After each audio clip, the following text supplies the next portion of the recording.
الحمد لله رب العالمين والعاقبة للمتقين والصلاة والسلام على سيد المرسلين أما بعد فأعوذ بالله من الشيطان الرجيم بسم الله الرحمن الرحيم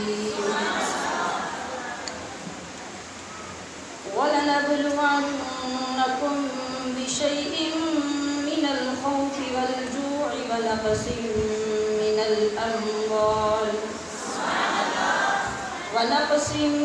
من الأموال والأنفس والثمرات وبشر الصابرين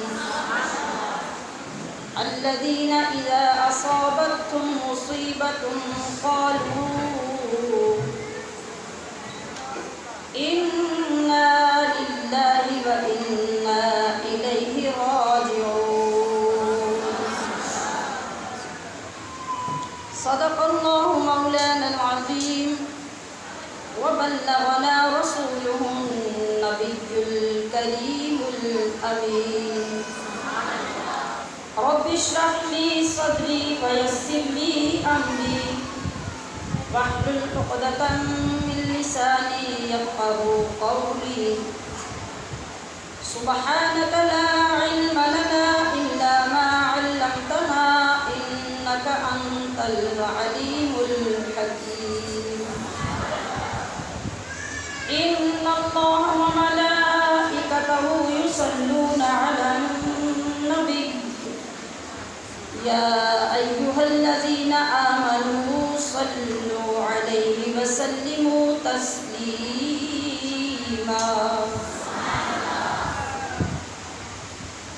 اپنی تمام تر عقیدتیں محبتیں جمع کرتے ہوئے آقا دو عالم علیہ الصلوۃ والسلام اور آپ کی آل اطہار کی بارگاہ میں درود و سلام کے نذرانے اس طرح پیش کیجیے کہ تصور میں مدینہ طیبہ ہو، تصور میں کربلا معلیٰ ہو، نگاہوں کے سامنے آج کے دن کا وہ منظر ہو، وہ درد ہو، وہ سوز ہو، وہ ساز ہو جو دل کو پگھلاتا جائے، آنکھوں کو دھلاتا جائے، آنسو بہاتا جائے اور یاد شہدائے کربلا میں دل نکھرتا اور منور ہوتا چلا جائے۔ شجاعتوں کی داستان، شجاعتوں کی داستان حسین ہیں، حسین ہیں۔ شجاعتوں کی داستان حسین ہیں، حسین ہیں۔ حقیقتوں کے رازداں حسین ہیں، حسین ہیں۔ بھلا سکی نہ آج تک، بھلا سکی نہ آج تک جنہیں زمین کربلا، بھلا سکی نہ آج تک جنہیں زمین کربلا، وہی امیر کارواں حسین ہیں، حسین ہیں۔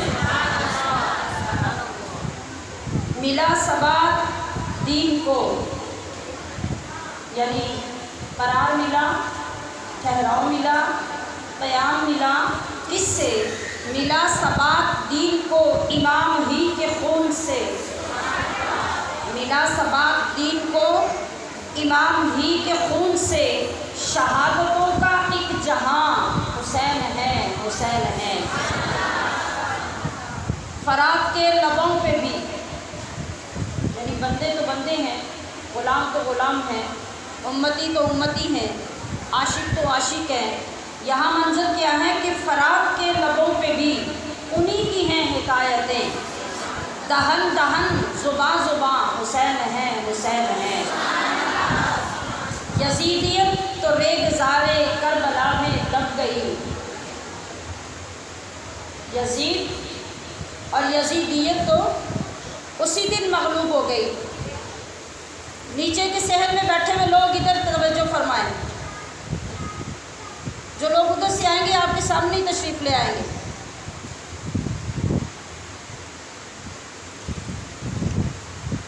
یزیدیت تو ریگزار کربلا میں دب گئی، رگے حیات میں رواں حسین ہے، حسین ہے، رگے حیات میں رواں حسین ہے، حسین ہے۔ سوار دوش مصطفیٰ، سوار دوش کیا مطلب ہے؟ میرے اور آپ کے آقا کے کندھوں پہ سوار ہونے والے، یہی شہزادے تو تھے۔ سوار دوش مصطفیٰ، سکون قلب مرتضیٰ، شعار دی کے پاسباں حسین ہے، حسین ہے۔ اور حسین تر ہے گلشن رسول کا ہر ایک گل۔ کیا مطلب ہے؟ کہ مصطفیٰ کریم کے خاندان کا ہر پھول ایک دوسرے سے بڑھ کے خوبصورت ہے۔ حسین تر ہے گلشن رسول کا ہر ایک گل، جمال روئے گلستاں حسین ہے، حسین ہے، جمال روئے گلستاں حسین ہے، حسین ہے۔ اور لٹا دیے رہے خدا میں، کیا کیا؟ کیا کیا؟ لٹا دیے رہے خدا میں، شیر خوار و نوجوان، کوئی بھی باقی نہیں بچایا۔ دودھ پیتے بچوں کو بھی اٹھا کے ہاتھوں پہ رکھ کے، گویا کہ تشت میں رکھ کے پھول کی طرح رکھ کے حضور پیش کر دیا۔ اور نوجوان جتنے تھے وہ تو اپنی آب و تاب کے ساتھ میدان کربلا میں چل کے گئے اور قربان ہو گئے۔ تو یہ حوصلہ کس کا تھا؟ لٹا دیے رہے خدا میں، شیر خوار و نوجوان، نثار حق بقلب و جان، حسین ہے، حسین ہے۔ جہاں میں اب، جہاں جہاں، دو معنی شاعر نے لیے ہیں لفظ ایک جہاں سے۔ جہاں میں اب یعنی پوری کائنات میں جدھر جدھر بھی، آسان ہو گیا، پوری کائنات میں جدھر جدھر بھی، جس بستی میں، جس شہر میں، جس کوچے میں، جس صوبے میں، جس ضلع میں، جس تحصیل میں، جہاں بھی آپ کو نظر آئے، کیا جہاں میں اب جہاں جہاں ہے ذکر لا الہ کا، جہاں میں اب جہاں جہاں ہے ذکر لا الہ کا، وہ آنکھ تو وہاں وہاں حسین ہی حسین ہے۔ یعنی اگر آپ کو اللہ نے دیکھنے والی آنکھ دی ہے نا، بصارت کے ساتھ بصیرت عطا کی ہے، آپ کو نظر آئے گا کہ کائنات کے جس گوشے میں بھی آج لا الہ کی صدا بلند ہو رہی ہے، وہاں حسین کے صدقے ہی ہو رہی ہے۔ جہاں میں اب جہاں جہاں ہے ذکر لا الہ کا، وہ آنکھ تو وہاں وہاں حسین ہی حسین ہے۔ علی عباس حر سبھی امام ہی کے رنگ ہیں۔ یہاں علی سے مراد علی اصغر، علی اکبر، علی اوسط ہیں، کہ علی عباس حر سبھی امام ہی کے رنگ ہیں، کہیں عیاں کہیں نہاں حسین ہی حسین ہے۔ مجھے ہے فخر انتصاب، ہر دل کی آواز کیا ہے کہ مجھے جو نسبت حاصل ہے نا، مجھے اس پہ فخر ہے۔ کون سی نسبت؟ جو میں آپ کے سامنے رکھنے لگی ہوں۔ مجھے ہے فخر انتصاب فاطمہ کے لال سے،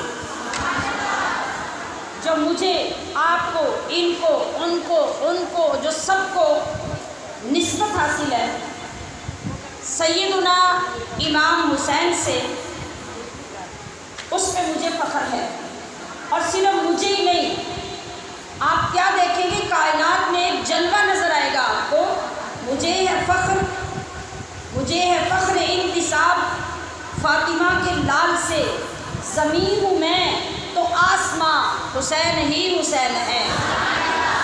یعنی میری حالت ایسے ہے جیسے آسمان کے سامنے زمین ایک پستی میں ہے، پستی در پستی میں ہے، میں تو آقا حسین کے سامنے اس طرح ہوں۔ لیکن میرے چاروں طرف پوری کائنات میں اگر اب کوئی دین کو زندہ کرنے والا اور دین کی سربلندی کا باعث نظر آتا ہے تو وہ سیدنا امام حسین کی ذات ہے۔ مجھے ہے فخر انتساب فاطمہ کے لال سے، زمین ہوں میں تو آسماں حسین ہی حسین ہے۔ اور خطر ہے شاہزاد کیا، یہ منقبت حضرت مبارک صاحب رحمۃ اللہ علیہ کے ایک خلیفہ نے لکھی ہے۔ خطر ہے شہزاد کیا مجھے کسی یزید سے، کائنات میں کبھی کسی زمانے میں بھی کوئی یزید آ جائے تو مجھے بھی تو غلامی حضرت امام حسین کی حاصل ہے نا، تو مجھے کیسے خطرہ ہو سکتا ہے۔ خطر ہے شاہزاد کیا مجھے کسی یزید سے، میرے سر پہ صاحبہ حسین ہی حسین ہے، میرے سر پہ صاحبہ حسین ہیں حسین ہیں، شجاعتوں کی داستاں حسین ہیں حسین ہیں، حقیقتوں کے رازداں حسین ہیں حسین ہیں، وہی امیر کارواں حسین ہیں حسین ہیں، اور دہن دہن زباں زباں حسین ہیں حسین ہیں، جمال روئے گلستاں حسین ہیں حسین ہیں، کہیں عیاں کہیں نہاں حسین ہی حسین ہیں۔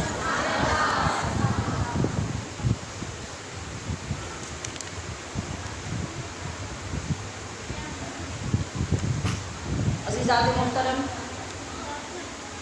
ہمیشہ کی طرح آج کی محفل پاک کے لیے میری گزارش آپ کی خدمت میں یہی ہے، موضوع کوئی بھی ہو، مہینہ کوئی بھی ہو، موقع کوئی بھی ہو، ہماری نیت یہ ہونی چاہیے کہ ہم جب محفل پاک میں جا رہے ہیں تو ہم اپنا دین سیکھنے جا رہے ہیں، اس کو سمجھنے جا رہے ہیں، اور جس ہستی کا ذکر ہو اس سے عقیدتیں بڑھانے اور اس کی عظمتوں کو دل میں بسانے جا رہے ہیں۔ رات کی محفل میں بھی میں نے عرض کیا، جسے آپ لوگ گھروں میں بھی سماعت فرماتے ہیں،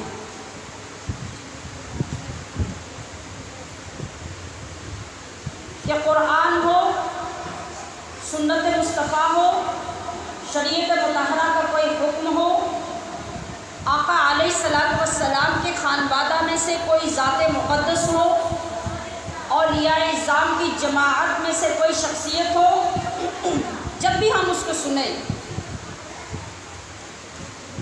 تو سب سے پہلے ہماری ترجیح یہ ہونی چاہیے کہ اس کی جو ادا، اس کا جو طریقہ سنت، اس کا جو طریقہ تبلیغ، اس کا طریقہ تدریس، اس کا طریقہ تعلیم جو ہم سماعت کریں، اس میں سے جو پھول پسند آئے اسے اپنے دامن میں سمیٹ لیں۔ کامیابی کا طریقہ یہی ہے، ہر محفل میں سے زیادہ نہیں تو کم سے کم کوئی ایک بات عمل کے لیے سلیکٹ کر کے ضرور لے جایا کریں، پھر اس کو بھولا نہ کریں۔ اگر بھول جائیں گے تو سفر بیکار ہو جائے گا، اگر توجہ نہیں فرمائیں گے تو بیٹھ کر، سن کر، سمجھ کر پھر اس کو اگنور کریں گے تو گویا یہ اس شخصیت کی بھی توہین ہوگی، اسلام کی بھی توہین ہوگی، اور جس کے نام پہ آپ سفر کرتے ہیں اس کی بھی توہین ہوگی۔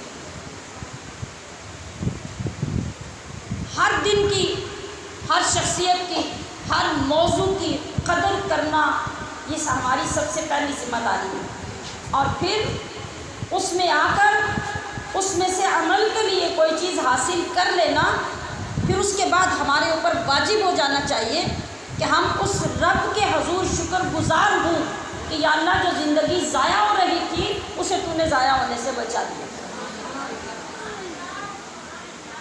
اور پھر اس سے ایک خوبصورت سلسلہ چل پڑے گا، کیا کہ ہر وقت آپ کے اس نیک عمل کا ثواب اس مذکورہ اور منصوبہ شخصیت کی طرف ایصال ثواب کرنا شروع ہو جائے گا۔ آپ جب نیک عمل کسی محفل سے لے کے اٹھیں گے، وہ کسی کی فوتگی کی محفل ہوگی تو فوت ہونے والے کے لیے آپ کا نیک عمل آٹومیٹیکلی باعث ایصال ثواب بن جائے گا۔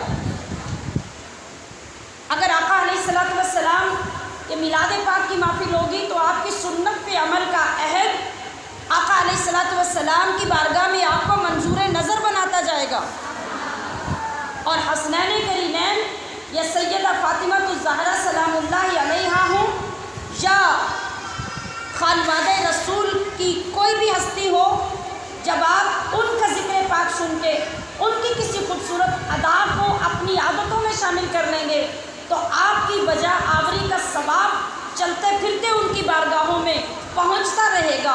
تو یہ پہنچنا کوئی معمولی نہیں رہے گا، بلکہ قیامت کے میدان میں آپ کو اس کی قدر آئے گی، آپ کو اس کی اہمیت کا پتہ چلے گا کہ وہ خانوادہ رسول یوں نظر اٹھا کر میدان محشر میں آپ کو تلاش کر کے اپنے قدموں میں بلائیں گے اور آپ کی بخشش خدا کی بارگاہ میں، سفارش خدا کی بارگاہ میں پیش کر کے جنت میں ساتھ لے جائیں گے۔ گفتگو بند کر دیں آپ لوگ۔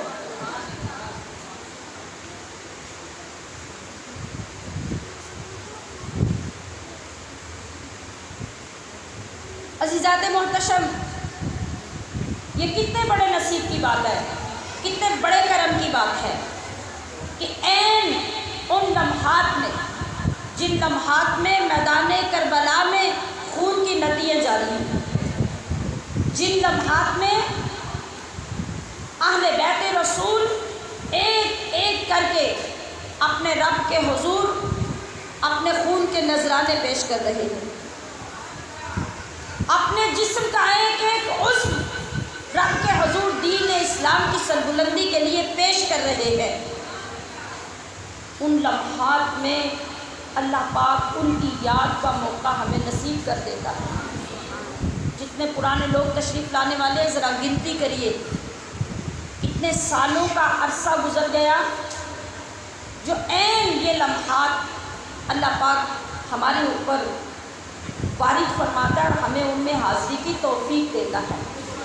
اب دیکھنا یہ ہے کہ رب کے اس کرم کو ہم نے آج تک کتنا اپنے اندر سمیٹا، ہم نے اس کا اثر کتنا لیا، ہمارے دل کتنے نرم ہوئے، ہمارے دل میں کتنا درد پیدا ہوا، کتنی شدت آئی، خانوادہ رسول کے درد کو، ان کے صبر کو، ان کی شہادتوں کو، ان کی قربانیوں کو ہم نے کتنا محسوس کیا، ہم نے اپنے آپ کو ان کے رنگ میں کتنا رنگا۔ یہ وہ چیز ہے جس کو ہر وقت ہمیں تلاش کرنا ہے، اور جب ہم اس کی تلاش میں لگ جائیں گے تو یقیناً اللہ رب العزت ہمیں ایسی دولت عطا فرما دے گا کہ چلتے پھرتے ہمارے اندر اہل بیت کی محبت جلوہ فرما رہے گی۔ تو میرے آقا، آپ سب کے آقا، کائنات کے داتا صلی اللہ علیہ وسلم نے تو یہ فرما دیا کہ دنیا میں تم جہاں بھی رہو، مشرق میں رہو یا مغرب میں، شمال میں رہو یا جنوب میں، تمہیں جس سے سچی محبت اور اللہ کے لیے محبت ہوگی، قیامت میں تم اپنی سہیلیوں کے ساتھ نہیں، اپنے رشتہ داروں کے ساتھ نہیں، اپنے ماں باپ کے ساتھ نہیں، اللہ کے لیے جس کی محبت تمہارے دل میں ہوگی، تم دنیا بھر میں ساری زندگی جہاں مرضی رہو، قیامت میں تم اس کے ساتھ ہو، تمہارا حشر اس کے ساتھ ہوگا، تمہارا ٹھکانہ اس کے ساتھ ہوگا۔ تو کیا اس سے بڑی کوئی دولت ہوگی کہ ہمارے دلوں میں اہل بیت اطہار کی محبت جلوہ گر ہو جائے اور ہم محرم کا انتظار نہ کریں، ہم سارا سال کے سارے مہینے مہینوں کے سارے ہفتے، ہفتوں کے سارے دنوں میں کسی نہ کسی طریقے سے اپنے محبوب نبی صلی اللہ علیہ وسلم کے خاندان کو یاد کرتے رہیں، کبھی ایصال ثواب میں، کبھی ان کی غلامی میں، کبھی ان کی تعلیم آگے پہنچانے میں، کبھی ان کی تعلیم پہ عمل کرنے میں، کبھی اس دین کو سمجھنے میں جس کو پھیلانے کے لیے خانوادہ رسول نے اتنی عظیم قربانیاں پیش کی۔ تو انشاءاللہ العزیز پھر یہ محبت اس وقت میں کام آئے گی جب کوئی ہمارے کام آنے والا نہیں ہوگا، کوئی ہماری سفارش کرنے والا نہیں ہوگا، اس وقت وہ اہل بیت اطہار ہماری سفارش کریں گے۔ تو عزیزات محترم، حضرت امام حسین کی شہادت سے پہلے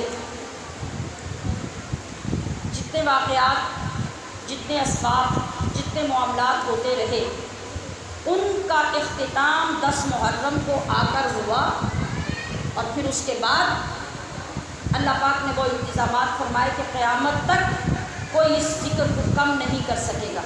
میں نے رات کی محفل میں بھی عرض کیا تھا کہ اس واقعے اور اس عظیم شہادت کا چرچا ہر دن میں پہلے سے زیادہ ہونے کی وجہ کیا ہے، اس کے کم نہ ہونے کی وجہ کیا ہے؟ وجہ یہ ہے کہ یہ صرف شہادت امام حسین نہیں ہے، یہ شہادت مصطفیٰ کی تکمیل ہے۔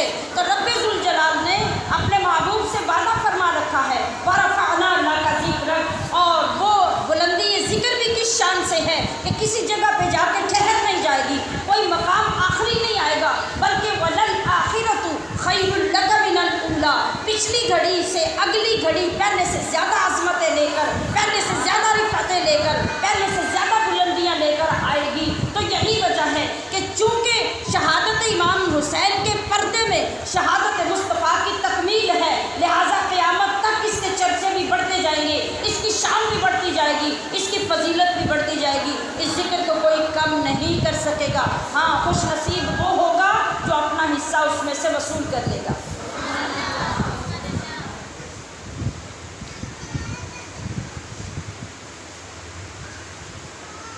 اب بتانا یہ ہے کہ صبح سے لے کے ظہر تک شہادتیں ہوتی رہیں، حضرت امام حسین کے ساتھ جانے والوں میں سے کوئی بھی باقی نہیں بچا، اور جو بچ گئے حضرت امام حسین کی شہادت کے بعد پھر کوئی شہید نہیں ہوا، پھر کوئی شہید نہیں ہوا۔ حالانکہ امام زین العابدین بھی امام وقت تھے، حضرت امام حسین کے بعد حضرت امام زین العابدین امام وقت تھے، یعنی پہلے امام سیدنا علی المرتضیٰ، دوسرے امام حضرت امام حسن علیہ السلام، تیسرے امام حسین علیہ السلام، اور چوتھے امام زین العابدین تھے۔ اب وہ امام وقت تھے تو انہیں شہید کر دیا گیا، تو آپ کے بعد امام وقت تو امام زین العابدین کو ہونا تھا، مگر امام حسین کے بعد ان کو شہید نہیں کیا گیا، حالانکہ ان کی شہادت تو اور بھی زیادہ ضروری تھی، مگر نہیں، انہیں قتل نہیں کیا گیا۔ بچے اور بھی تھے جنہوں نے بڑے ہو کر اس خاندان کا حصہ بننا تھا، مگر کسی کو بھی حضرت امام حسین کے بعد شہید نہیں کیا گیا، اور یہ امام حسین کو معلوم تھا۔ جب امام حسین کو یہ معلوم تھا کہ ان لوگوں کو شہادت میری ہی مطلوب ہے، یہ بس مجھے ہی شہید کرنا چاہتے ہیں، تو عزیزات محترم پھر آپ دیر کیوں کرتے گئے؟ آپ نے سب سے پہلے اپنے آپ کو پیش کیوں نہ کر دیا؟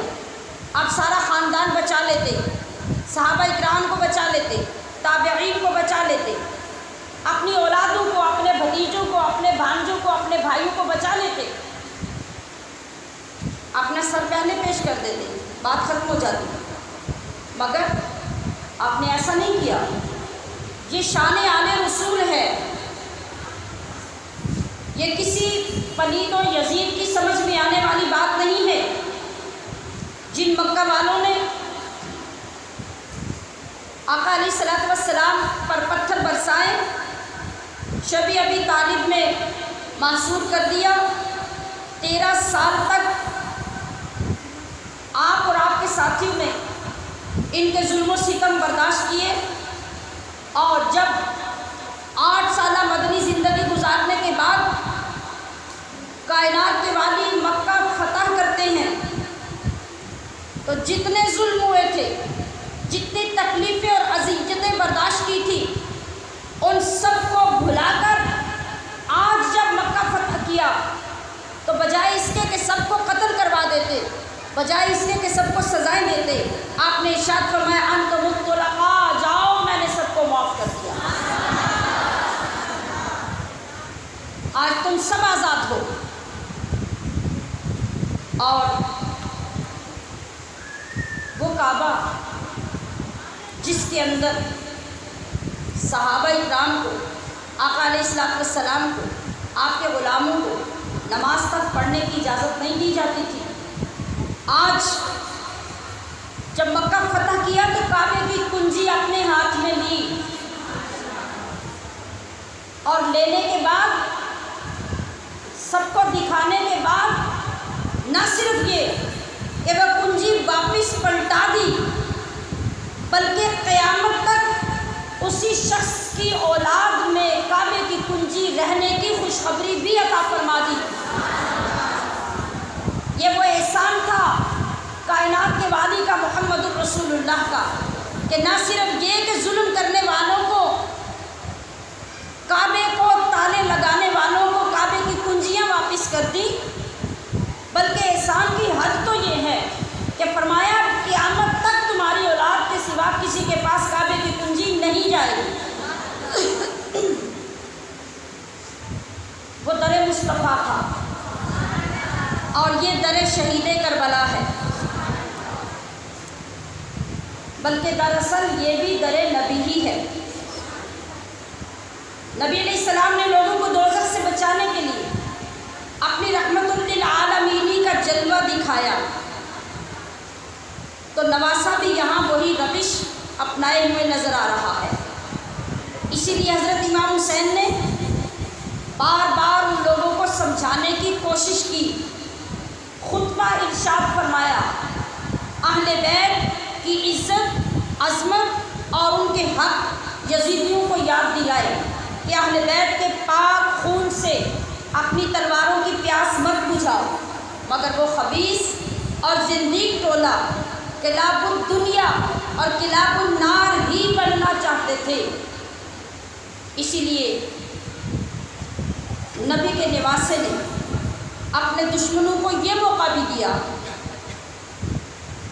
کہ اگر تم خون بہانا ہی چاہتے ہو اور اس کے بغیر تمہاری تسلی نہیں ہوتی تو لو، میں تمہیں قاسم بن حسن پیش کرتا ہوں، اس کا خون بہا لو، اگر اب بھی بس نہیں تو علی اکبر کی جوانی پیش کرتا ہوں، اس کا خون بہا لو۔ عباس کے بازو پیش کر دیے، اس کی شہادت کروا دی، علی اصغر کا خون بہا دیا۔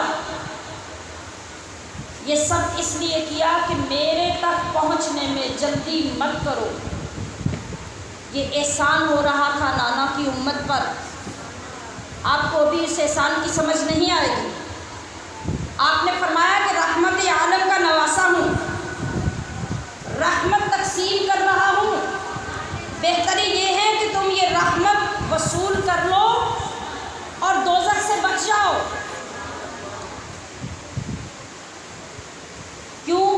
اس لیے کہ اگر تم ان سارے لوگوں کو بھی شہید کر کے بچ جاؤ گے اور توبہ کر لو گے، نادم ہو جاؤ گے، تو میں رحمت للعالمین کا بیٹا ہوں، محشر میں تمہاری معافی کروا دوں گا۔ اس لیے کہ یزیدیوں سنو، قاسم کا قاتل ایک مومن کا قاتل ہوگا، عباس کا قاتل ایک مومن کا قاتل ہوگا، علی اکبر کا قاتل ایک مومن کا قاتل ہوگا، حر کا قاتل ایک مومن کا قاتل ہوگا، علی اصغر کا قاتل ایک مومن کا قاتل ہوگا، اونو محمد کا قاتل ایک مومن کا قاتل ہوگا، اور حبیب ابن مظاہر کا قاتل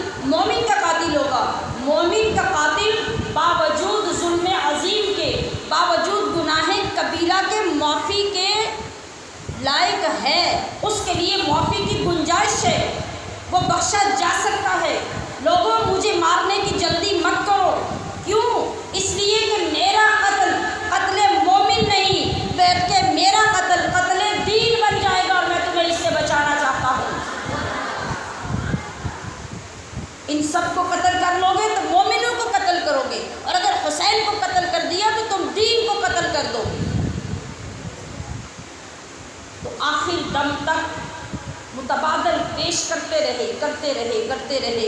حضرت امام عالی مقام سب کو بھیجتے رہے اور انہیں سمجھاتے رہے، خطبہ ارشاد فرماتے رہے کہ اب بھی وقت ہے، اب بھی بچ جاؤ، اب بھی وقت ہے، اب بھی بچ جاؤ، مجھے پہچانو، میں وہ ہوں جسے نانا اپنے کندھوں پہ سوار کیا کرتے تھے، میں وہ ہوں جن کی زبان نبی علیہ السلام کی زبان جو چوسا کرتا تھا، میں وہ ہوں جس کی گردن پر کائنات کے والی بوسہ دیا کرتے تھے، میں وہ ہوں جس کو اپنی پشت پر اٹھا کے کھلایا کرتے تھے۔ کچھ تو حیا کر لو، میں تمہارے نبی کا نواسا ہوں، کچھ تو حیا کر لو، میں تمہارے نبی کی بیٹی کا بیٹا ہوں۔ مگر کوئی سننے کے لیے تیار نہ تھا۔ عزیزات محتشم، جب آپ نے سارے ہیلے اختیار کر لیے، کوئی سمجھنے کے لیے تیار نہیں ہوا۔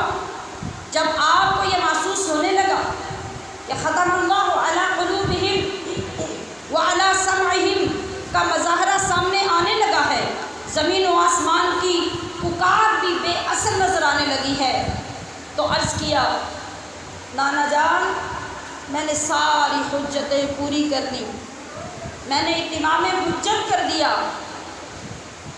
امتحان کا وقت آ پہنچا ہے۔ اب حسین نے آپ کے طویل سجدوں کا صلہ ادا کرنا ہے، اور اے اماں جان، اے خاتون جنت، آپ کے پاکیزہ دودھ کی قیمت چکانے کی گھڑیاں آ گئی ہیں۔ اب میرے پاس اتمام حجت کرتے ہوئے کوئی نہیں بچا جس کو میں اپنی جگہ پر شہید ہونے کے لیے بھیجوں۔ پھر امام عالی مقام خود گھوڑے پہ سوار ہوتے ہیں، میدان میں اس شان سے اترتے ہیں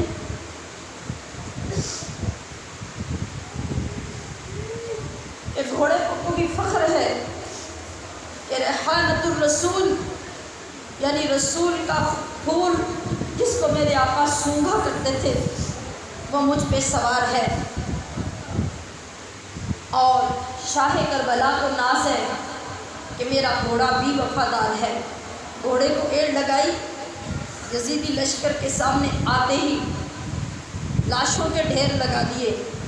یہ وہ باپ ہے جس نے علی اکبر کی لاش کو بھی سمیٹا ہے، جس نے علی اکبر کی لاشوں کو اپنے ہاتھوں سے اٹھا کے رکھا ہے، جس نے اس بھتیجے کی لاش کو جو شبیہ رسول تھے قاسم بن حسن کو بھی اپنی نگاہوں کے سامنے شہید ہوتے دیکھ کے آپ کے لاشوں کو بھی دفنایا ہے، جنہوں نے اپنے معصوم بچوں کے علاوہ حضرت زینب کی کمائی اون محمد کی صورت میں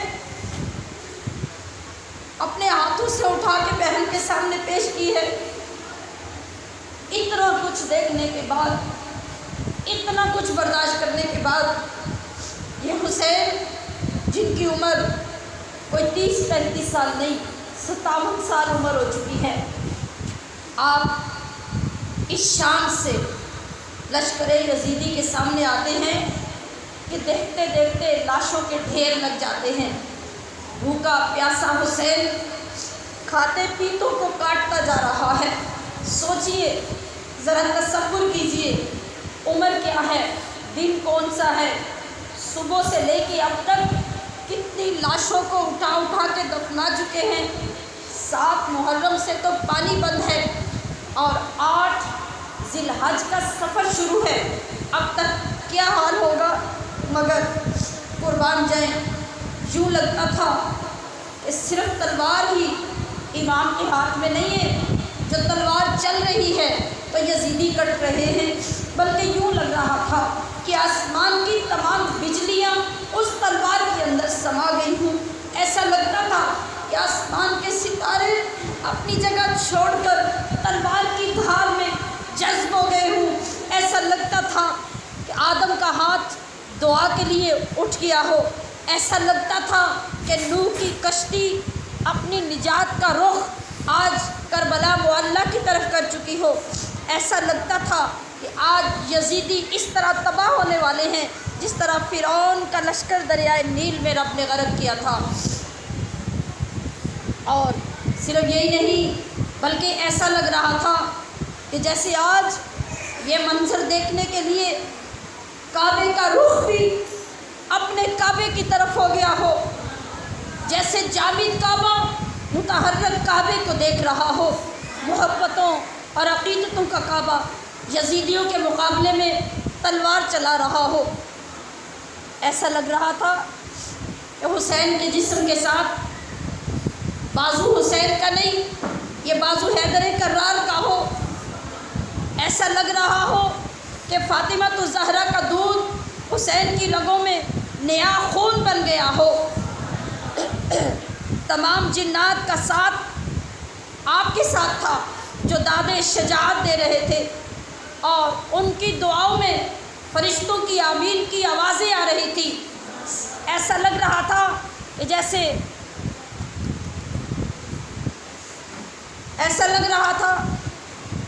جیسے صداقت سمٹ کر میدان کربلا میں آ گئی ہو، عدالت نے امام حسین کو پکڑ لیا ہو، سیادت نے اپنے جلوے دکھا دیے ہوں۔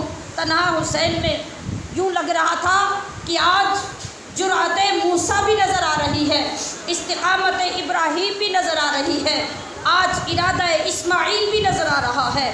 تلوار چلتی رہی، ہر کوئی سوچ رہا تھا کہ حسین کی تلوار کو آج کیسے روکا جا سکتا ہے۔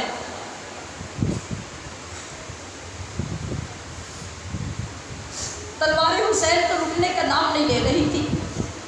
یزیدیوں کے نزدیک اب حسین کی تلوار کا رکنا بڑا ضروری ہو چکا تھا، مگر کس طرح؟ کون روکتا؟ ارے اسے تو بھوک، پیاس، لاشیں، زینب و سکینہ کے لیے خطرات کا اندیشہ، علی اکبر کی جوانی، قاسم کا شباب، عباس کے کٹے ہوئے بازو، علی اصغر کی موت، کچھ بھی نہ روک سکا تو اب تلوار حسین کو کون روکے گا؟ مگر یہ کیا؟ آنکھیں حیران رہ گئی، نظریں رک گئی۔ اچانک حضرت امام حسین کی تلوار رک گئی۔ کس لیے رکی؟ کیا حسین تھک گئے؟ کیا حسین کو پیاس نے ستایا؟ یہاں مجھے اپنے استاد گرامی حضرت مفتی مختار احمد نعیمی رحمۃ اللہ علیہ کے الفاظ یاد آ رہے ہیں۔ آپ اپنی ایک بیان میں فرماتے ہیں، اے اللہ تو نے یہ کیا کیا؟ تو نے حسین کو پانی نہیں دیا کربلا میں، تو تو علی کل شیء قدیر تھا، تجھے کس چیز کے لیے مشکل تھی؟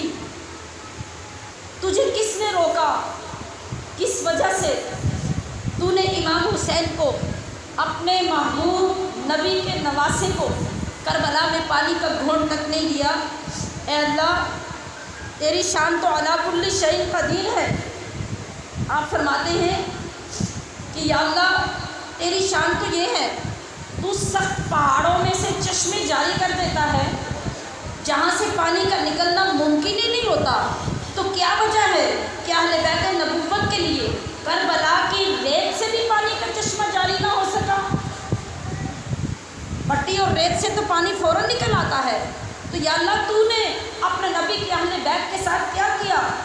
انہیں پانی کیوں نہ دیا؟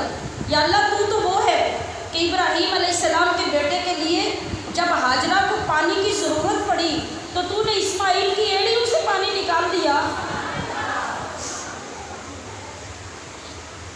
جو آج تک جاری ہے اور قیامت تک جاری رہے گا۔ تو کربلا کی سرزمین پہ حسین کا بیٹا علی وہاں تو نے پانی کیوں جاری نہ کیا؟ تیری شان تو وہاں بھی علی کل شیء قدیر تھی اور یہاں بھی علی کل شیء قدیر تھی۔ پھر اے مولا، حضرت ایوب علیہ السلام کا جسم اقدس جب زخموں سے چلنی تھا تو نے ان کی شفا کے لیے چشمہ جاری کر دیا، جس سے غسل کرنے کے بعد وہ بالکل ٹھیک ہو گئے۔ تو آج حسین کا جسم بھی تو تیروں سے چھلنی تھا، تو نے آج پانی کا چشمہ جاری کیوں نہ کیا؟ حضرت موسیٰ علیہ السلام نے اپنی قوم کے لیے پانی مانگا، تو یا اللہ تو نے انہیں کہا کہ بس یہ پتھر جو رکھا ہوا ہے اس پتھر پہ اپنا عصا مارو، تو نے ایک نہیں، دو نہیں، چار نہیں، ایک پتھر سے 12 چشمے جاری کر دیے۔ تو میرا مولا، میرے حسین کے لیے تو نے پانی کا چشمہ جاری کیوں نہیں کیا؟ آپ فرماتے ہیں کہ مولا، حضرت بی بی مریم کے لیے تو نے کس حیرت انگیز طریقے سے پانی کا انتظام فرمایا۔ جس وقت حضرت عیسیٰ کی پیدائش ہونے لگی تو نے مریم سے فرمایا کہ وہ آبادی سے باہر چلی جائے، تو وہ چلی گئی جہاں صرف ایک ڈونڈ کھجور کے درخت کا تھا، اور تو نے اسے فرمایا کہ کھجور کے خشک تنے کو ہلاؤ، اور حضرت مریم نے خشک تنے کو ہلایا تو وہاں تم نے کھجوروں کا انتظام کر دیا سوکھی لکڑی سے۔ تو مولا، آج کیا تھا؟ آج تم نے حسین کے لیے کچھ بھی نہیں کیا۔ تو مفتی صاحب فرماتے ہیں کہ اللہ کی بارگاہ سے جواب آیا کہ بی بی ہاجرہ کو اسماعیل کے لیے اس لیے پانی مل گیا کہ انہوں نے صفا مروہ کے چکر لگانے شروع کر دیے، اور ان کی آہ نکلی، ہائے میرا بیٹا۔ تو جب ماں کے دل سے اس صحرا میں آہ نکلی تو میں نے اس کی آہ سن کر اس کے بیٹے کے لیے اسی کی ایڑیوں سے پانی نکال دیا۔ موسیٰ علیہ السلام نے اپنی قوم کا درد پیش کیا اور میری بارگاہ سے سوال کیا، تو میں نے موسیٰ کے سوال کو رد نہیں کیا اور اس کی طلب پر ان کی قوم کے لیے پانی پیدا کر دیا۔ ایوب نے مجھ سے شفا مانگی تو میں نے اس کو شفا دینے کے لیے شفا کا ذریعہ پانی کو بنا دیا اور چشمہ جاری کر دیا۔ اور بی بی مریم کو جب درد سے شروع ہوا، ڈیلیوری کا وقت آیا، تو بی بی مریم اس درد میں جب مبتلا ہوئی تو انہوں نے کہا کہ متو قبل ہذا، کاش کہ میں آج کے دن سے پہلے مر گئی ہوتی۔ وہ درد کی شدت کو جب ظاہر کیا، اس کا اظہار کیا، تو میں نے اس کی درد کو دور کرنے کے لیے ایک سوکھی لکڑی سے اس کو کھجوریں عطا کر دی۔ مگر سنو سوال کرنے والے، میدان کربلا میں علی اصغر سے لے کے علی اکبر سے لے کے قاسم سے لے کے اولو محمد سے لے کے حر سے لے کے حبیب ابن مظاہر سے لے کے حسین تک کسی شخص نے مجھ سے پانی نہیں مانگا۔ وہ تو مدینے سے لے کے کربلا تک یہ کہتے آئے کہ ہم پانی لینے نہیں جا رہے، ہم تو جانے دینے کے لیے جا رہے ہیں۔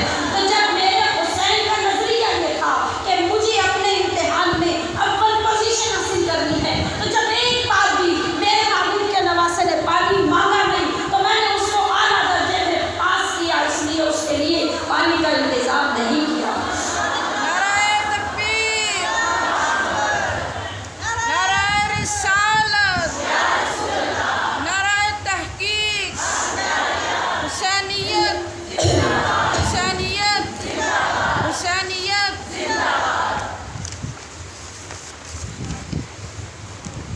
اب میں کیا عرض کر رہی تھی؟ اب حضرت امام حسین کی تلوار رکے، کیوں رکی؟ پیاس کے لیے نہیں، شہیدوں کی شہادتیں یاد آ گئی نہیں، خیموں کے اندر باپردہ خواتین یاد آ گئی، ان کی عزت کا اندیشہ ہوا اس لیے تلوار رو کے واپس جانا چاہتے تھے؟ نہیں،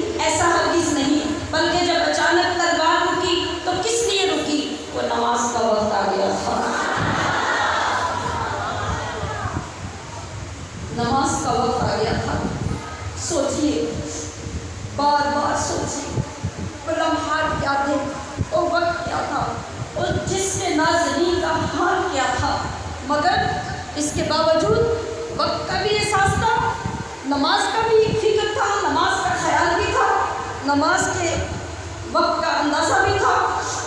آپ گھوڑے سے اتر پڑے۔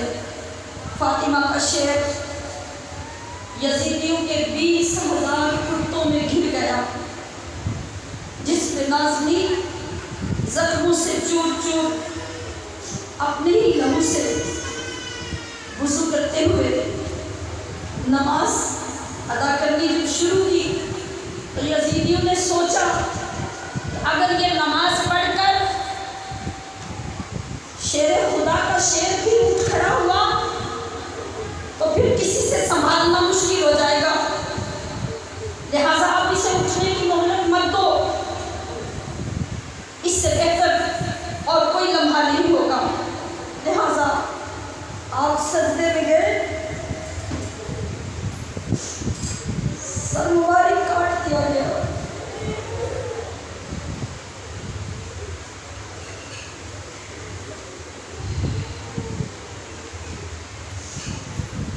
گردن کٹ گئی، ظالموں تم نے کیا کر دیا؟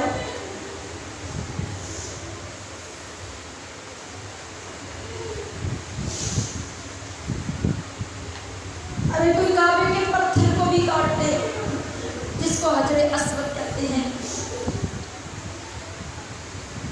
تو اس کو تو نبی نے ایک بار چوما تھا، اب اس چومے ہوئے پتھر کو لوگ قیامت تک چومتے رہیں گے، اور تم نے یہ نہ سوچا کہ اس حسین کو مصطفیٰ نے ایک بار نہیں، 10 بار نہیں، 20 بار نہیں، پتہ نہیں سینکڑوں ہزاروں بار چوما ہوگا، جس گردن کو آج تم نے کاٹ دیا۔ سامعین محتشم، پردیس میں اگر کسی کا بیٹا بیمار ہی ہو جائے تو ماں کو چین نہیں آتا۔ ذرا سوچئے کہ جب گردن کٹی ہوگی مصطفیٰ کے لبوں پہ کیا گزری ہوگی، جب گردن کٹی ہوگی تو حضرت ام سلمہ پہ کیا گزری ہوگی، جب گردن کٹی ہوگی تو فاطمہ الزہرا پہ کیا گزری ہوگی۔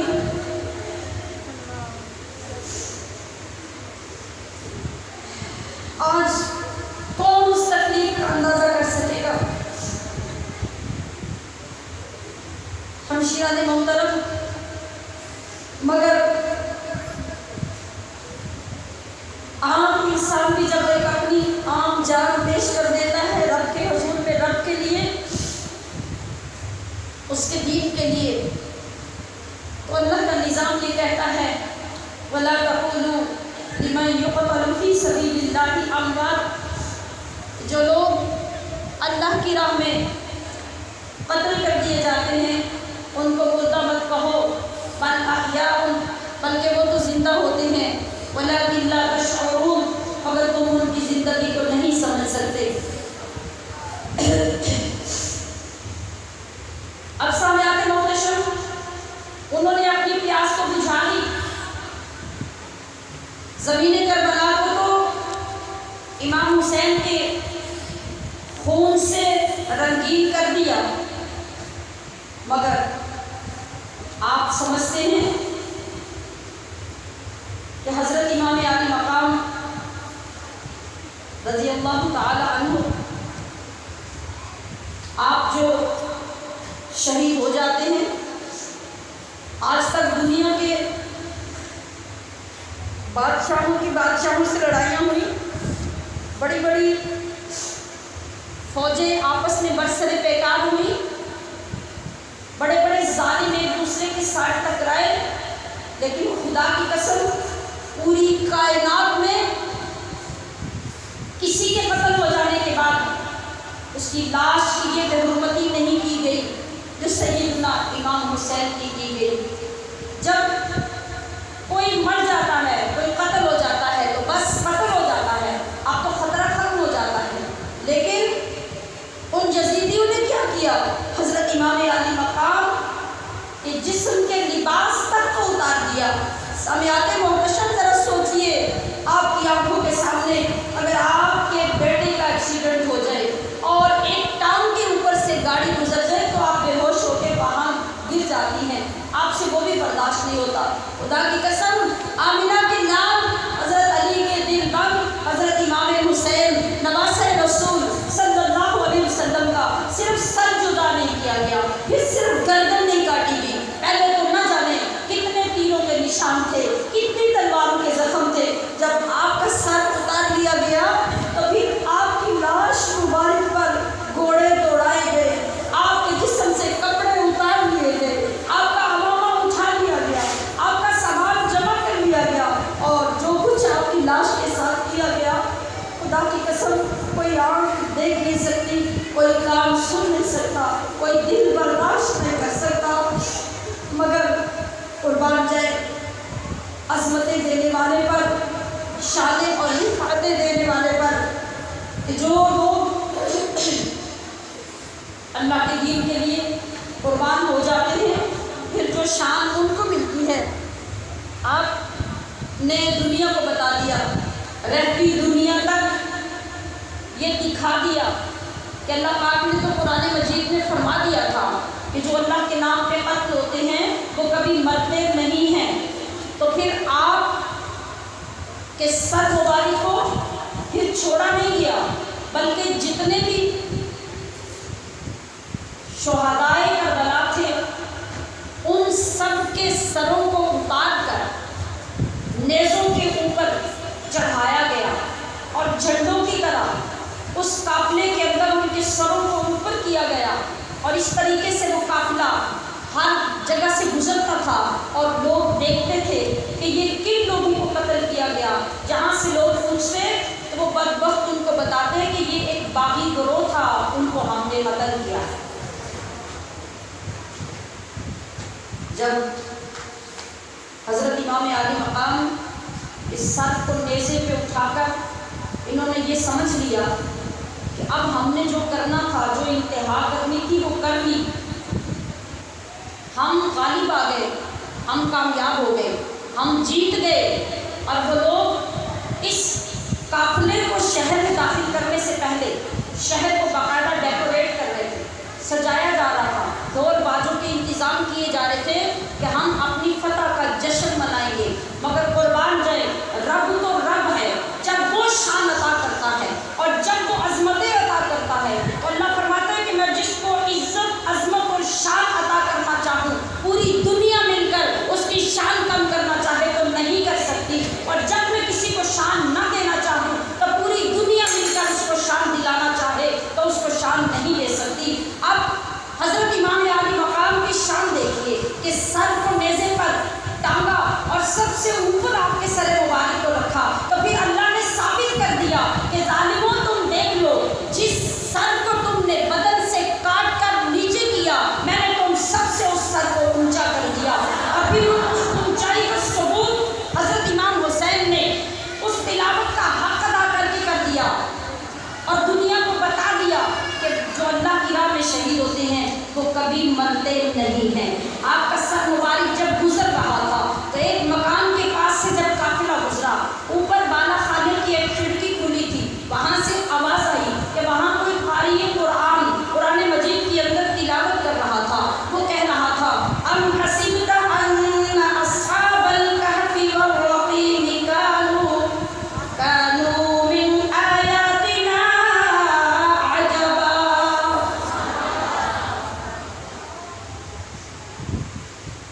آپ نے جب اس آیت کریمہ کو سنا، سب نے سنا تھا، لیکن امام حسین کے سر اقدس سے اس آیت کریمہ کو سن کر آواز آئی اعجب من اصحاب الکہف والرقیم قتلی وحملی۔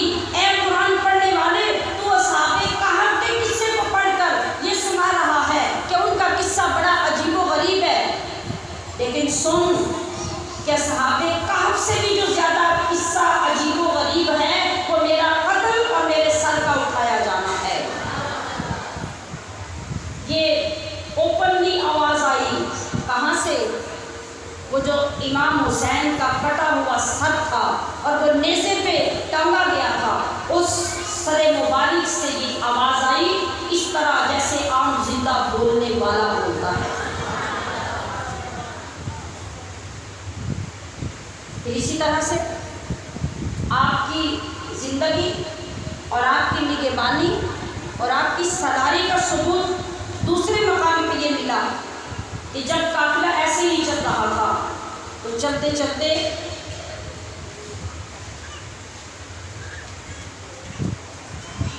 سر حسین نے اپنی جگہ سے ہلنا بند کر دیا، رک گیا، اپنی جگہ سے ہلا نہیں۔ سب لوگ پریشان ہو گئے۔ جب تحقیق کی تو پتہ چلا کہ جس سواری پر حضرت سکینہ سوار تھی، اس سواری سے حضرت سکینہ بے ہوش ہو کر گر گئی۔ آپ کا سر مبارک تو آگے تھا، قافلہ پیچھے آ رہا تھا۔ کسی کو خبر نہیں ہوئی، مگر امام حسین اتنے باخبر آگے جا رہے ہیں کہ جب آپ کی معصوم بچی سواری سے گر گئی تو آپ کے سر مبارک نے آگے جانے سے انکار کر دیا، اپنی جگہ پر ٹھہر گیا۔ پھر تحقیق کی گئی تو اس بات کا پتہ چلا، حضرت زینب کو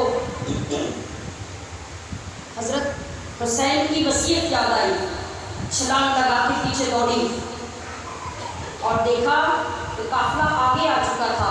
جب پیچھے دوڑ کے گئی تو دیکھا کہ ایک با پردہ خاتون گود میں حضرت سکینہ کو لیے بیٹھی تھی۔ وہ با پردہ خاتون کون تھی؟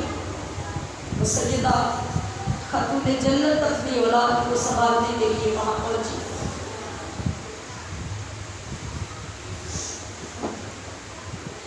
عزیزات محتشم، اب اس قافلے کی سپہ سالار ظاہراً سیدہ طیبہ حضرت زینب سلام اللہ علیہا تھی، اور آپ نے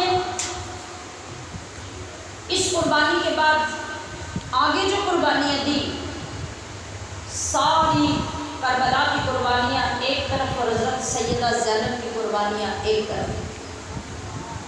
جب سب موجود تھے تو سارے مرد حضرات اس قافلے میں موجود تھے، باری باری ایک کو سہارا دے رہے تھے، چل رہے تھے، شہادتیں ہو رہی تھی، مگر اب سیدہ زینب کے سوا کوئی نہیں تھا جو اس قافلے کی سالاری کرتا، اس کی نگرانی کرتا، اس کا نگہبان بنتا۔ تو پھر جس وقت آپ کوفہ میں پہنچی اور جب لوگوں کا ہر طرف ہجوم تھا، آل رسول کی سید زادیاں اس حال میں کوفہ کے بازار سے گزر رہی تھی کہ حضرت سیدہ زینب بنت مولا علی المرتضیٰ نے دیکھا جو قافلہ گزر رہا ہے اور خاندان نبوت کی خواتین گزر رہی ہیں، تو کچھ لوگ گھور گھور کر دیکھ رہے ہیں۔ تو خدا کی قسم سیدہ نے ایک بلند آواز نکالی اور فرمایا، کیا تم جانتے نہیں کہ یہ خاندان نبوت کی مخدرات اور باعصمت خواتین ہیں؟ اپنی نگاہوں کو نیچے رکھو۔ سیدہ کی آواز سے ایسے لوگوں کی نگاہیں نیچی ہو گئی، جتنا شور و غل تھا آپ کی ایک آواز بلند ہونے سے ہر طرف خاموشی اور سکوت ہو گیا۔ اور پھر سیدہ زینب نے اونٹنی پر سوار ہو کے کوفہ کے بازار میں تمام مردوں اور عورتوں کو خطبہ فرمایا۔ یہ وہ سیدہ ہیں جو اپنے باپ کے دور خلافت میں کوفہ میں اپنے مکان کے اندر درس قرآن دیا کرتی تھی۔ آج شیر خدا کی شہزادی واقعہ کربلا کے عظیم سامنے کے بعد قید کی حالت میں، اسیری کی حالت میں بازار کوفہ میں خطبہ دے رہی ہیں۔ شیر خدا کی شہزادی کے خطبے کا آواز ہونے کی دیر تھی کہ لوگوں کی سماعتوں میں مولا کائنات بعد مدینہ العلم کا لب و لہجہ تازہ ہو گیا۔ لوگوں کو علی المرتضیٰ یاد آ گئے اور یوں لگا کہ سیدہ کی فصاحت و بلاغت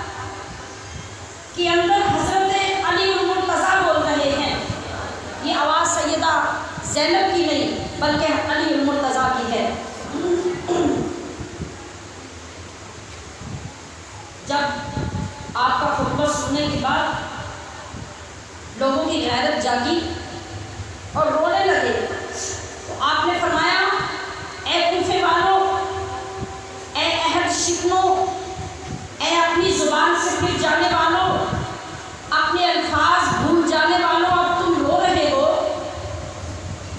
خدا کرے کہ تم روتے ہی رہو، تمہارے آنسو کبھی خشک نہ ہوں، تمہاری آہو فغاں کبھی بند نہ ہو۔ اے کوفے والوں، تمہاری مثال اس عورت جیسی ہے جو سوت کاٹتی ہے پھر اس کو ادھیڑ دیتی ہے۔ کیا تم یہ کہہ سکتے ہو کہ تم میں کوئی ایک شخص بھی ایسا ہے جو جھوٹا نہ ہو، جس کے دل میں کھوٹ نہ ہو؟ تم لومڑیوں کی طرح چاپلوس ہو، تم خوشامدی ہو، تم کینہ پرور ہو، راہ حق کو چھوڑ دینے والے ہو۔ یاد رکھو جو کچھ تم نے اپنے لیے آگے بھیج دیا ہے وہ بہت برا ہے۔ کیا جرأت تھی، کیا شجاعت تھی سیدہ زینب میں، جو آپ بھرے بازار میں کسی کی پرواہ کیے بغیر آپ یہ خطبہ ارشاد فرما رہی تھی۔ پھر جب ابن زیاد کے دربار میں اس قافلہ نورانی کو پیش کیا گیا، بجائے اس کے کہ ابن زیاد شرمسار ہوتا کہ آج اس طرح رسول اللہ کی خاندان کی خواتین میرے سامنے موجود ہیں اور میرے دارالامانت میں پیش ہیں، الٹا اس نے اپنی بے حیائی کا مظاہرہ کیا، بے دینی کا مظاہرہ کیا اور کہا زمین کانپ جائے، آسمان تھرانے لگ جائے اس کے الفاظ سے، کہ وہ بدبخت کہنے لگا کہ اچھا ہوا تم لوگ ذلیل ہوئے، معاذ اللہ، اور اچھا ہوا کہ تم قتل بھی کیے گئے، تمہارا جھوٹ ظاہر ہو گیا۔ یہ کس کو کہہ رہا ہے؟ یہ آل نبی کو کہہ رہا ہے، یہ رسول اللہ کی شہزادیوں کو کہہ رہا ہے۔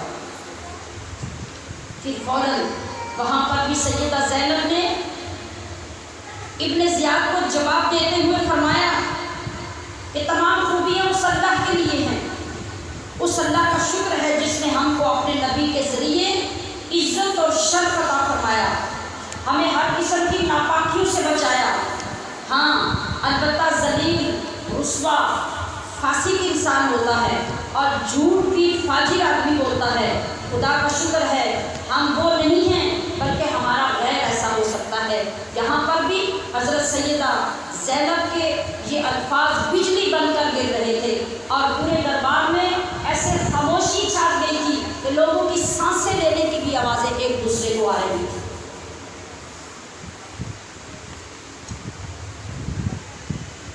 سامعین محتشم، جب ان لوگوں کو یہ پتہ چلا کہ یہ امام زین العابدین جو ہیں حضرت حسین کے ساتھ زادے ہیں، تعارف ہوا، پوچھا تو اس نے کہا کہ تلوار اٹھاؤ اور حسین کے اس بیٹے کو بھی قتل کر دو۔ حضرت زینب کھڑی ہو گئی اور آپ اپنے بھتیجے حضرت امام زین العابدین کے آگے آ کے کھڑی ہوئی، فرمایا کہ اے بدبخت، اتنے خون بہانے کے بعد بھی تمہاری پیاس ختم نہیں ہوئی، اب اس شہزادے تک تم تب پہنچو گے، پہلے مجھے قتل کرو گے۔ جب آپ کا یہ انداز اور آپ کا یہ روب دیکھا تو وہ سہم گیا، ڈر گیا اور تلوار اٹھانے والے کو روک دیا۔ اب آپ یہ بات سمجھنے کی کوشش کیجئے کہ جب اللہ رب العزت یہ نہیں چاہتا کہ کوئی تلوار کسی کی طرف بڑھے اور کسی کو معمولی زخم بھی لگے تو تلواریں لے کے چاروں طرف پھرنے والے بھی کوئی کچھ نہیں کر سکتے۔ یہاں امتحان اب ختم ہو گیا تھا، سیدنا امام علی مقام کے سر کے بعد اب اسلام کو کسی اور سر کی ضرورت نہیں تھی، اور دوسری طرف حکمت خدابندی جو کار فرما تھی وہ حضرت امام زین العابدین کو ہر حالت میں بچانا تھا تاکہ سیدنا امام حسین کی نسل کو قیامت تک آگے بڑھایا جاتا۔ وہ قربانی تھی، اور یاد رکھیے کہ کائنات کے اندر قربانی کا نظام ہمیشہ سے چل رہا ہے۔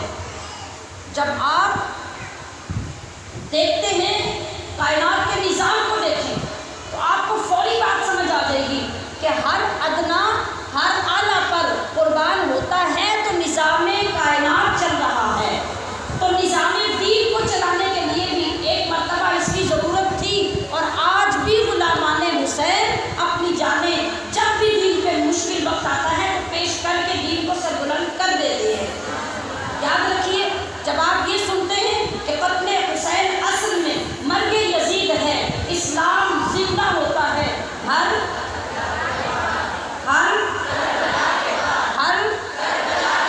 مجھے بتائیے کہ کتنی کربلائیں آج تک ہو چکی ہیں کائنات میں؟ آج تک کتنی کربلائیں ہوئی ہیں؟ ہر کربلا کا کیا مطلب ہے؟ غور فرمائیے، ہر کربلا کے بعد کتنی کربلائیں گزری؟ کربلا تو ایک ہی گزری ہے، تو پھر ہر کربلا کا کیا مطلب ہے؟ مطلب یہ ہے کہ لوگوں، یزید ایک ہی تھا، حسین ایک ہی تھا، اب نہ حسین آئے گا نہ یزید آئے گا، مگر یاد رکھو یزید چلا گیا، یزیدیت باقی رہ گئی، حسین چلے گئے، حسینیت باقی رہ گئی، اب یزیدیت ہوگی اور حسینیت ہوگی، اور جہاں پر بھی یزیدیت حسینیت کے مقابلے میں آئے گی وہاں کربلا ہوگی، اور جو بھی غلام حسین اٹھ کر یزیدیت کے ساتھ، یعنی یزیدیت کیا ہے؟ باطل ہے، اور حسینیت کیا ہے؟ وہ حق ہے، جہاں حق باطل کے ساتھ ٹکرائے گا وہ کربلا ہوگی، اور جہاں یہ واقع رونما ہوگا وہاں کیا ہوگا؟ اسلام زندہ ہوتا ہے ہر کربلا کے بعد۔ کہ جب بھی آپ کو پتہ چلے گا کہ اسلام میں خرابی پیدا کرنے والے لوگ آئے ہیں تو آپ کو کربلا برپا کرنی پڑے گی، قربانیاں دینی پڑے گی، خواہ وہ قلم کی قربانیاں ہوں، خواہ وہ جان کی قربانیاں ہوں، خواہ وہ علم کی قربانیاں ہوں، خواہ وہ دولت کی قربانیاں ہوں، ہر زمانے میں اسلام آپ سے یہ قربانی مانگے گا، یہ تب قائم رہے گا۔ اور میں نے کہا کہ اس بات کو سمجھنے کے لیے یہ بات سمجھیے کہ یہ نظام کائنات ہے کہ ہر ادنا ہر اعلیٰ پر قربان ہوتا ہے۔ ہماری کائنات میں مرکزی 4 طرح کی چیزیں ہیں: جمادات، نباتات، حیوانات اور انسان۔ آپ نے سن لیا؟ میرے دائیں طرف والے لوگ سارے سن رہے ہیں؟ میں نے کتنی چیزیں گنوائی ہیں؟ 4۔ پھر سنیے، جمادات۔ جمادات کا مطلب ہوتا ہے مٹی، پتھر، پہاڑ، جو بے حس، بے حرکت، بے جان چیزیں ہیں۔ اور نباتات کون سی ہیں؟ جو زمین کے اندر اگنے والے اناج، غلہ، سبزیاں وغیرہ، یہ نباتات ہیں۔ اس کے بعد حیوانات۔ حیوانات کے اندر درند، چرند، پرند سب آتے ہیں۔ اور اس کے بعد انسان۔ 4 چیزیں میں نے بیان کی، اور نظام دیا میں نے کہ ہر ادنا ہر اعلیٰ پر، ہر کمتر ہر برتر پر قربان ہوتا آ رہا ہے، تو یہ نظام کائنات چل رہا ہے۔ مثلا جمادات یہ سب سے ادنا ہے، پتھر، مٹی، روڑے، اینٹیں، یہ سب سے ادنا چیزیں ہیں، بے جان ہیں، بے حص ہے، بے حرکت ہے۔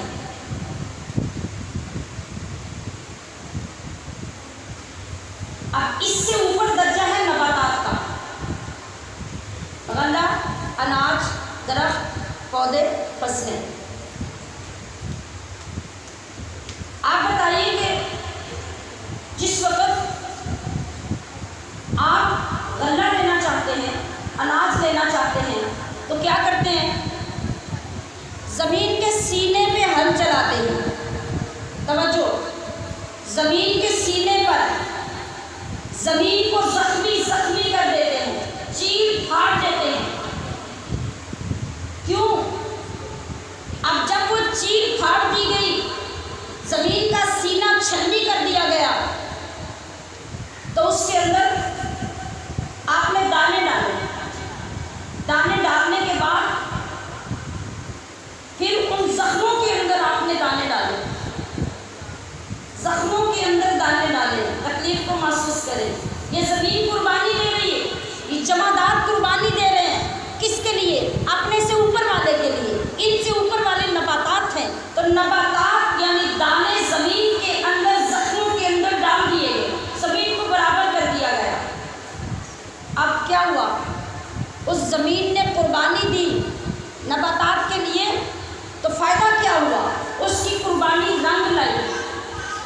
سمجھیں، دو آدمی ہیں، دو کسان ہیں، دونوں کے پاس ایک ایک بوری گندم ہے.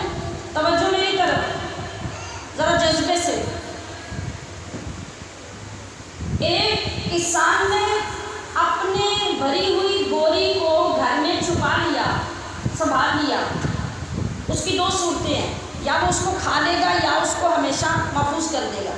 اگر اس نے کھا لیا تو 2 مہینے میں ختم ہو جائے گی، اگر رکھ دیا تو 2 مہینے میں کیڑا لگ جائے گا. ٹھیک ہے. دوسرے کسان کے پاس وہی بوری گندم کی تھی، اس نے جا کر اس کی قربانی دے دی، قربانی کی، زمین کے اندر پھیلا دیا، قربانی رنگ لائی، عروج آیا، شباب آیا. پھر وہ جو ایک بوری زمین کے اندر ڈالی تھی، قربانی دی تھی، اب بورے بھر کے گھر لا رہا. نظام چلا، کس سے چلا؟ قربانی سے. اس فصل کو اگانے کے لیے زمین نے اپنا سینہ پیش کیا، وہ زخمی ہو گئی، چھلنی ہو گئی. ٹھیک ہے. اب گندم تیار ہو گئی، فصل آ گئی، اناج آ گیا، درخت آ گئے، فصل اگ گئی، ہریالی ہو گئی. شاندار جب فصل بن گئی، آپ نے جا کے اس کو کاٹنا شروع کر دیا، کھیت تباہ کر دیا، سب کچھ ختم کر دیا. جا کے اس کو مشین میں رکھ کے ٹکڑے ٹکڑے کر کے اس کا قیمہ بنا دیا. وہ شاندار فصل اب قربان ہو رہی ہے. کس کے لیے؟ اپنے سے اعلیٰ کے لیے. اس سے اعلیٰ کون ہے؟ اس سے اعلیٰ حیوانات ہے، وہ جانور ہیں جو آپ کے گھروں میں بندھے ہوئے ہیں. اب وہ شاندار فصل اگ کر اپنے شباب پہ جب آئی تو رب نے اس کی قربانی مانگ لی، کسان نے اس کی قربانی پیش کر دی. اس سے برتن کے لیے وہ چارہ بن گئی، چارہ بن کے جانوروں کے میدے میں چلی گئی. جانور پلا، جانور جوان ہوا، وہ شباب پہ آیا، اس کا شاندار گوشت تیار ہو گیا. اب کیا ہوا؟ اب اگلے مالکوں نے کہا کہ ان کی قربانی چاہیے. مالک نے قربانی پیش کر دی. کس لیے؟ اب وہ جانور قربان ہو رہے ہیں انسان کے لیے. اب جانوروں سے برتر انسان تھا تو جانور کی قربانی ہوئی، وہ ذبح ہوا، اس کا گوشت بنا، جانور نے کھایا، انسان نے کھایا، اور انسان کی طاقت بنی، انسان کی جوانی آئی. وہ بھرپور جوان جب ہو گیا، شباب پہ آ گیا، طاقت میں آ گیا، عروج پہ پہنچ گیا، تو پھر مالکوں نے قربانی مانگی. اے انسان، تیری جان تیرے لیے نہیں ہے. جس طرح جمادات اپنے لیے نہیں تھے، نباتات اپنے لیے نہیں تھے، حیوانات اپنے لیے نہیں پلے تھے، تو بھی اپنے لیے نہیں پلا. تیرا بھی کوئی مالک ہے، اور تو جانتا ہے تیرا مالک کون ہے. النبی اولا بالمؤمنین من انفسہم. ارے تیری جان تیری نہیں ہے، جو تیرے نبی ہیں، جو تیرے محبوب ہیں، جو تیرے سرکار ہیں، جو تیرے مالک ہے، وہ تیری جان کے تجھ سے بھی زیادہ مالک ہے. اگر نہیں سمجھ آئی تو پوچھئے ممتاز قادری سے، پوچھئے غازی خالد سے، پوچھئے غازی عامر چیمہ سے، کہ جب اس نے جان مالکوں کے سپرد کر دی، مالکوں کے قدموں میں لا کے رکھ دی، ان کے گستاخ کے اوپر گولی چلا دی، تو پھر اس جان کا مول کیا پڑا، اس کی قیمت کیا لگی.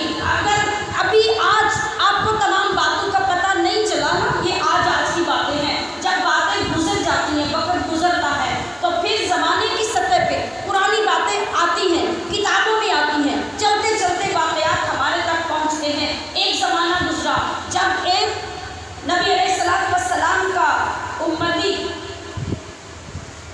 جو نبی علیہ الصلوۃ والسلام کے گستاخ کو اسی طرح قتل کرتا ہے جیسے آج غازی خالد نے قتل کیا. چند سال پہلے غازی ممتاز قادری نے قتل کیا. اس کا نام غازی مرید حسین ہے. جس وقت ابھی پاکستان اور پاکستان اور ہندوستان ابھی الگ الگ نہیں ہوئے تھے، اس کا نام غازی مرید حسین ہے. جب اس نے دیکھا کہ فلاں شخص نے میرے آقا کی گستاخی کی ہے، وہ اسے تلاش کرنے نکلا. جذبہ محبت، غلامی رسول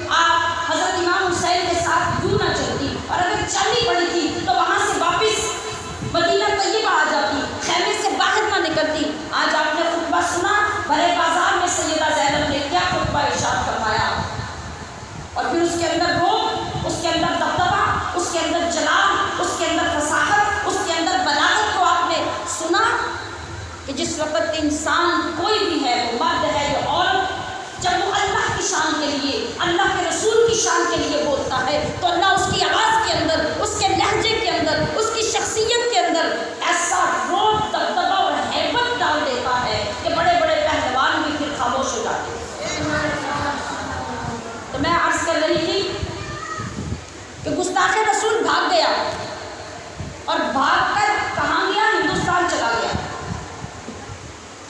مرید حسین کو یہ پتہ چلا کہ وہ کسی طرح ہندوستان بھاگ کے چلا گیا ہے، وہ چھپ چھپا کر یہاں بیٹھا نہیں رہا، بلکہ اس کے پیچھے ہندوستان پہنچ گیا،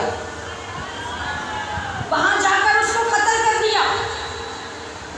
کیسے تلاش کیا، کیسے پہنچا، یہ تو ایک لمبی بات ہے، اس کو قتل کر دیا۔ آپ کو بتانا یہ ہے کہ جب جان مالکوں کے قدموں میں پہنچ جائے تو قیمت کیا لگتی ہے۔ اب جب مرید حسین نے قتل کر دیا، گرفتاری دے دی، مقدمہ چلا، پھانسی ہو گئی۔ جب پھانسی ہوئی تو مرید حسین جس مرشد کامل کا مرید تھا، واقعی مرید تھا، جب جنازہ پڑھا جانے لگا، لاکھوں کی تعداد میں لوگ تھے، جب آپ کے مرشد آئے، جنازہ پڑھایا، جنازہ پڑھانے کے بعد اعلان کیا کہ لوگوں میری بات سنو، جو آج مجھے اطلاع ملی ہے وہ یہ ہے، مدینہ طیبہ سے کائنات کے والی نے بندیل کی زلف مانو میرے محبوب آقا نے یہ پیغام بھیجا ہے کہ جنازے کے اندر شریک لوگوں کو بتا دو کہ جس جگہ پر مرید حسین کی قبر بنے گی، اس کی سیدھ میں مدینہ طیبہ تک جتنی جگہ آئے گی، اس جگہ میں جتنے لوگ دفن کیے جائیں گے وہ سب جنتی ہیں۔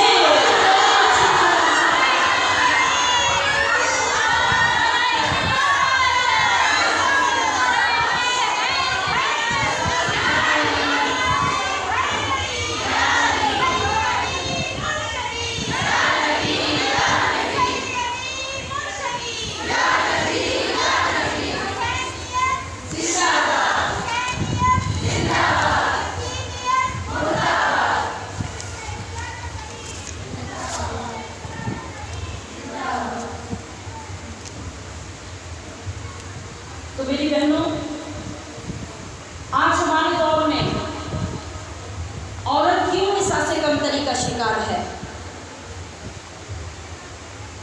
مغربی تقلید میں ہر جائز اور ناجائز کام کرنے پہ کیوں تلی ہے؟ شاید آج کی عورت یہ نہیں جانتی کہ وہ کون جس کا میں ذکر کرنے لگی ہوں، وہ ایک عورت ہی تھی جس نے آج سے 4000 سال پہلے صفا مروہ کے چکر کاٹے تو اللہ تعالیٰ نے نبیوں ولیوں کو بھی اس کے نقش پا کا احترام سکھا دیا، وہ عورت ہی تھی۔ آج آپ کیوں بھول رہی ہیں کہ زم کا لفظ سب سے پہلی مرتبہ عورت کی زبان سے نکلا اور یہ مقدس پانی پھر اللہ کی نشانی بن گیا، یہ اللہ کی نشانی بن گیا اور عورت کی عظمت کا نشان بھی بن گیا۔ اور سنیے، وہ بھی عورت تھی جس کے بارے میں اللہ پاک نے فرمایا کہ ہم نے جہانوں کی عورتوں پر اس کو فضیلت عطا کی۔ یہ کون تھی؟ یہ حضرت سیدہ مریم علیہ السلام تھی۔ اور ایک قول کے مطابق وہ بھی عورت تھی جو سب سے پہلے محمد عربی پر ایمان لانے کی سعادت پا گئی۔ اللہ کے محبوب نے عورت ہی کے بارے میں فرمایا کیا کہ اگر عورت کی عزت کی حفاظت کرتے ہوئے اس کا خاوند، اس کا بھائی، اس کا باپ یا اس کا بیٹا لڑتا ہوا مر جائے تو قیامت کے دن اللہ اس بھائی، باپ، بیٹے، شوہر کو شہیدوں کی فہرست میں اٹھائے گا۔ اور آپ کو یہ بھی معلوم ہونا چاہیے کہ سندھ میں ایک مظلوم عورت کی آواز پر ہی محمد بن قاسم نے حملہ کیا اور وہ اسلام عرب سے چل کر سندھ میں آیا اور سندھ مرکز اسلام بنا۔ اس کو مرکز اسلام بنانے کا سبب بھی ایک عورت بنی۔ اگر یہ ساری عزتیں کے لیے ہیں، تو پھر عورت یہ سمجھتی کیوں نہیں کہ اسلام ہی کائنات میں ایسا دین ہے جو عورت کا خیر خواہ ہے. حتیٰ کہ جس نے عورت کو گھر میں چرخہ کاٹنے، چکی پیسنے کا حکم دے کر اس کے گھر میں اندر کی جانے والی محنت کو عبادت کا درجہ عطا کر دیا ہے.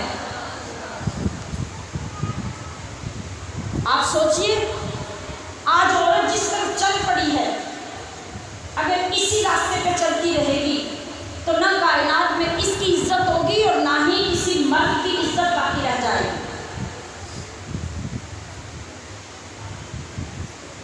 تصویر کا دوسرا رخ بھی دیکھیے.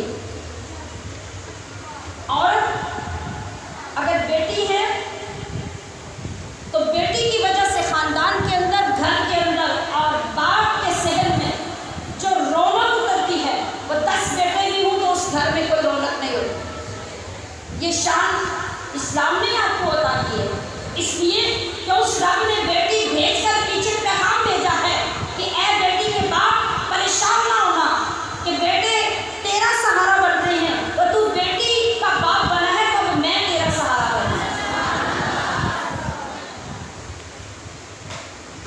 اور یہ بیٹی ہے، سنیے اور جھوم جائیے، یہ بیٹی جب بیاہ کر سسرال جاتی ہے اور جب اس بیٹی کے پیچھے اس کا باپ اس کو ملنے کے لیے جاتا ہے تو اس باپ کو بھی مبارک ہو اور اس بیٹی کو بھی مبارک ہو کہ باپ جب قدم قدم چل کے بیٹی کے گھر ملنے جاتا ہے تو وہ مصطفیٰ کی سنت کو پورا کرتا ہے، اور یہ بیٹی اپنے باپ کی سنت پورا کروانے کا باعث بنتی ہے، اس لیے کہ مصطفیٰ دین میں 2 بار سیدہ فاطمہ کو ملنے جایا ہے. اب اس سے بڑھ کر بھی آپ کو کسی عزت کی ضرورت ہے؟ اس سے بڑھ کر بھی کسی شان کی ضرورت ہے؟ نیک بیوی اگر کسی مرد کو مل گئی تو وہ نیک بیوی جنت کی مالکہ بنائی جائے گی، اس لیے کہ زندگی بھر اس نے اسلام کے مطابق اپنے شوہر کی خدمت کی، اس کی فرما برداری کی، اور پھر ایسی بیوی کی خدمت کے لیے اللہ پاک 70 حوریں جنت کی مقرر کر دے گا. اور اسی خامد کی وجہ سے یہ عورت جو پہلے بیٹی تھی یہاں آ کر بیوی بنی، اور بیوی بننے کے بعد شوہر کی وجہ سے پھر یہ ماں بنی، اور اس ماں بننے کی وجہ سے اللہ نے اس کی اولاد کی جنت اس کے پیروں کے نیچے رکھی.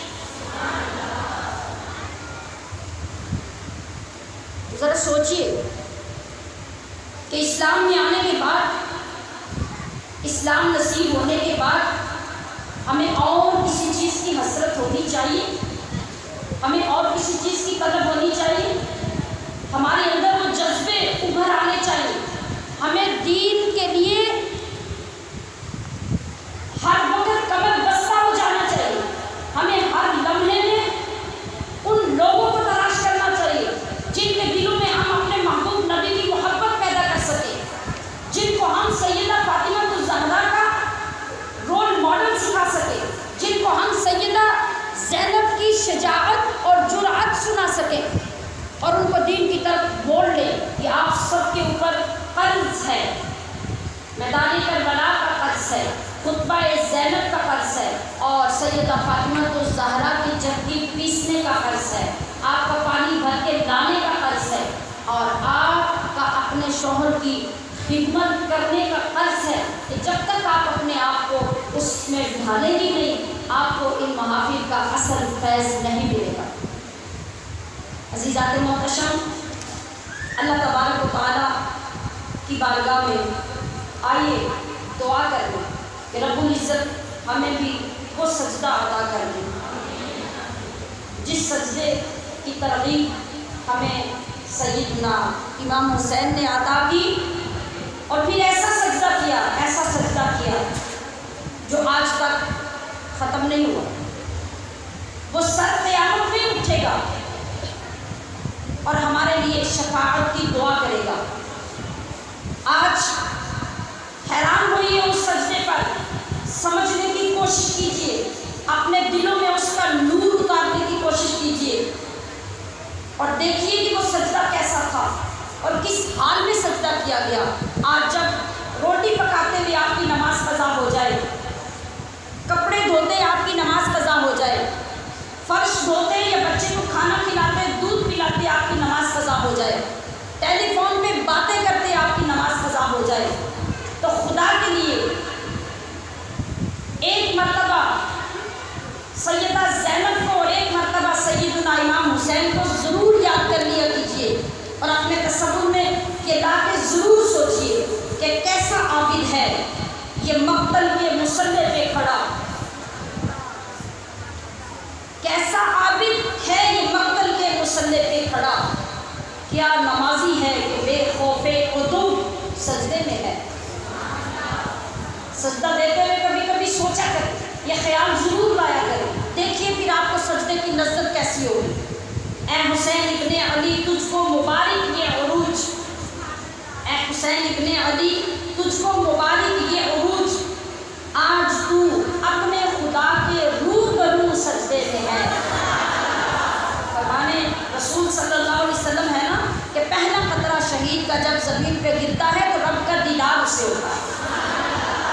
آج تو اپنے خدا کے روبرو سجدے میں ہے اور اللہ اللہ ابن زہرا اس تیری شان عبادت پر سلام، ابن زہرا اس تیری شان عبادت پر سلام، سر پہ قاتل آ چکا ہے اور تو سجدے میں ہے، سر پہ قاتل آ چکا ہے اور تو سجدے میں ہے، اللہ اللہ تیرا سجدہ اے شبیہ مصطفیٰ، اللہ اللہ تیرا سجدہ اے شبیہ مصطفیٰ، جیسے خود ذات پیغمبر، کیا شان ہے اے حسین تیرے سجدے کی، اللہ اللہ تیرا سجدہ اے شبیہ مصطفیٰ، جیسے خود ذات پیغمبر ہو بہو سجدے میں ہے، جیسے خود ذات پیغمبر ہو بہو سجدے میں ہے۔ اور کون جانے، کون سمجھے، کون جانے، کون سمجھے، کون سمجھائے نصیب عابد و معبود کی جو گفتگو سجدے میں ہے۔ وما علیہ